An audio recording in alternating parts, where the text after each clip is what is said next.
La scène 1 s'éteint, la scène 2 s'allume, appartement de Constance. Constance. Le labyrinthe des pensées. Il est là dans ma tête. Je suis perdu. Je rencontre des tas de gens. Certains veulent m'aider à m'en sortir. D'autres, volontairement ou non, m'égarent encore plus. Demander la sortie à qui? À quelques personnes qui cherchent comme moi par où aller pour se libérer de la pensée? Mais je suis sûr d'une chose. Le jour où je sortirai de ce foutu labyrinthe, il y aura un détonateur. J'appuierai dessus et tout pètera dans ma tête. Et enfin, je pourrai vivre vraiment ma vie.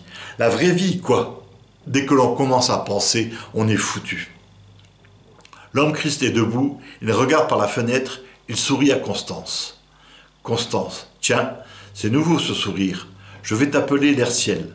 C'était le nom du héros de ma BD préférée quand j'étais gamine. Ça te va comme nom? Constance. Bon, qui ne dit mot consent?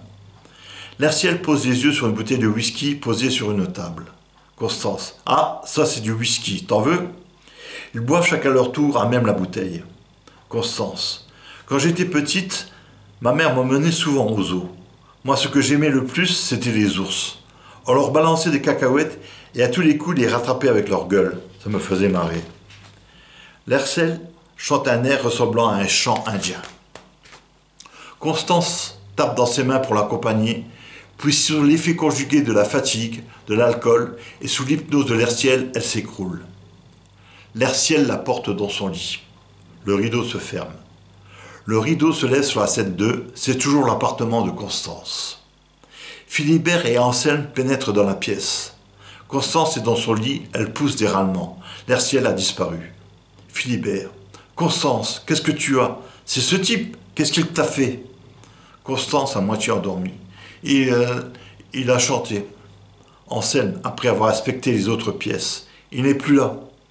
Constance. Quoi? Il est parti? Anselme. Mais qu'est-ce qu'il t'a fait, bordel? Constance. Rien. On a juste parlé. Philibert. Parce qu'il parle maintenant. Et qu'est-ce qu'il t'a raconté? Constance. Oh, je ne sais plus. L'origine des choses, la destinée des êtres, se définir par rapport à l'instant présent, tout se mélange dans ma tête. Moi, je crois que c'est un descendant de Geronimo. Merde, c'est con qu'il soit parti. Il devait connaître des tas de trucs. La scène 2 s'éteint. Les comédiens rejoignent la scène 1 qui s'allume. Constance et Anselme reprennent leur rôle respectif de la mise en scène, le tube. Constance. Je suis ta mort, parle avec moi. Anselme. Mort, est-ce que tu régneras pour toujours? Constance. Pour toi, je régnerai pour toujours. Pour l'homme, je ne sais pas. Anselme. Comment ça, tu ne sais pas? Constance. L'homme parviendra peut-être un jour à guérir la mort, mais il faudra alors qu'il explore d'autres planètes s'il veut vivre éternellement. Anselme. Ça sera une nouvelle source d'angoisse, trouver constamment d'autres planètes sur lesquelles s'installer. Constance. À moins que l'on trouve le moyen de nager dans le cosmos. Anselme.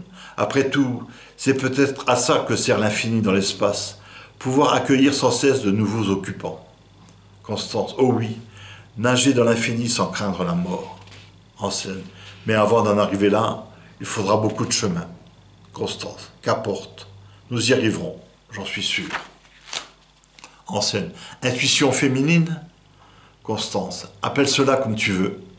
Je sais que notre monde n'a pas été créé par hasard.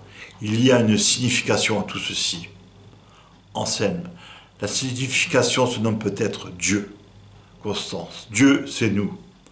Anselme. Tout de même, il a bien fallu que quelque chose existe pour créer le monde.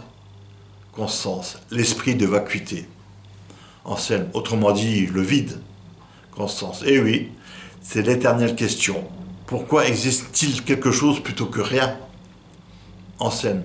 Pourquoi sommes-nous ici dans ce tube plutôt qu'à l'extérieur? Constance. La réponse est simple. Il aurait fallu fantasmer un peu moins. Anselme.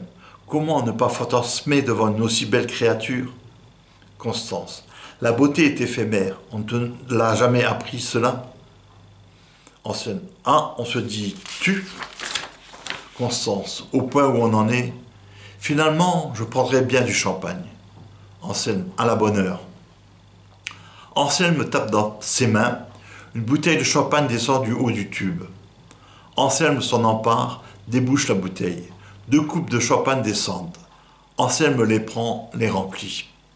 Anselme, à la nôtre, ils boivent. Anselme, c'est bien, tu parviens à faire preuve d'optimisme malgré la situation. Constance, c'est la seule attitude à adopter. Anselme, tiens, pour te faire passer le temps, je vais te donner ma théorie de la naissance du monde.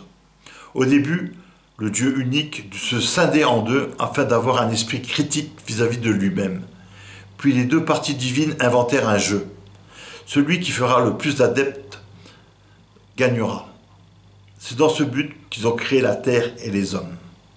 Constance, oui, mais pour moi, nous ne sommes que les atomes d'un vulgaire fer à repasser spatial. Anselme, pourquoi d'un fer à repasser? Constance, d'un fer à repasser ou d'autre chose. Anselme, bref, nous ne serions pas grand-chose.